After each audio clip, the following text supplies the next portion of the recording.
রাতের ভোটের পুরস্কার ফ্ল্যাট 12 সচিব দুদক কমিশনার অনুসন্ধানে দুর্নীতির ঘনঘটা। 2018 সালের বিতর্কিত রাতের ভোটের পর 12 জন সচিব ও দুর্নীতি দমন কমিশন দুদকের 2 সাবেক কমিশনারের বিরুদ্ধে ঢাকায় কোটি টাকার ফ্ল্যাট গ্রহণের অভিযোগে এখন শুরু হয়েছে আনুষ্ঠানিক অনুসন্ধান।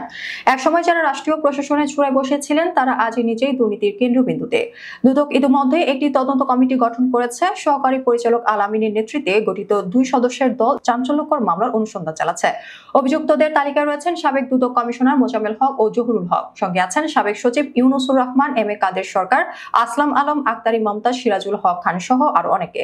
অভিযোগ উঠেছে 2018 সালে 30 ডিসেম্বরের নির্বাচনে ভোট গ্রহণ শুরুর আগে রাতের আধারে ভোট পড়ার অভিযানে এদের একটি অংশ প্রশাসনিক ও নীতিগত সহায়তা দেন। আর তার বিনিময়ে শেখ হাসিনা সরকারের পক্ষ থেকে তাদের দেওয়া হয় ধানমন্ডির অভিজাত এলাকায় ফ্ল্যাট, যার বাজার মূল্য কোটি টাকার বেশি।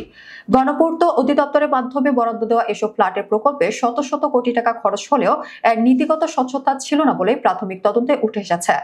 দুদক চলতি বছরের 8 মে ধানমন্ডির ওই ভবনে এবং গণপূর্ত দপ্তরে অভিযান চালায়। অভিযানে বরাদ্দের ক্ষেত্রে বড় ধরনের অনিয়মের আলামত পেয়ে তদন্তের সিদ্ধান্ত নেয় সংস্থাটি।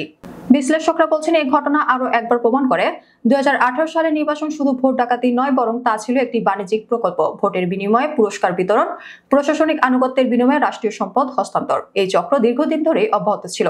দুর্নীতি বিরোধী সংগঠনগুলো বলছে দুদকের এই অনুসন্ধান এখনই থেমে গেলে তা হবে আত্মপ্রবঞ্চনা। কারণ অভিযুক্তদের অনেকেই আজও বিভিন্ন ক্ষমতাধর নেটওয়ার্কের সঙ্গে যুক্ত। বিশেষ করে দুদকের 2 সাবেক কমিশনার নিজেই যদি দুর্নীতির ফাঁদে জড়িত থাকেন, তবে প্রশ্ন ওঠে সাধারণ মানুষ ন্যায় বিচার কোথায় পাবে? 8 জুলাই গণপূর্ত মন্ত্রণালয় আনুষ্ঠানিকভাবে সেই বিতর্কিত বরাদ্দ বাতিল করেছে, কিন্তু তাতে অপরাধের দায় মুছে যায় না। বরং এখন সময় প্রশাসনের ভেতরে লুকিয়ে থাকা রাতের ভোট সিন্ডিকেটকে বিচারের মুখোমুখি দাঁড় করানোর। রাষ্ট্রের সম্পদ কেউ ব্যক্তিগত পুরস্কার হিসেবে ব্যবহার করতে পারে না। গণতন্ত্র হরণের বিনিময়ে ফ্ল্যাট পাওয়া যদি সত্য হয়, তবে সেটা শুধু দুর্নীতি নয়, রাষ্ট্রের সঙ্গে বিশ্বাসঘাতকতা। এই অনুসন্ধান যেন লোক দেখানো না হয়, সেই দাবি এখন দেশের নাগরিক সমাজের। প্রশ্ন একটাই, এই রাতের চোরেরা কি সত্যি জবাবদিহির মুখে পড়বে?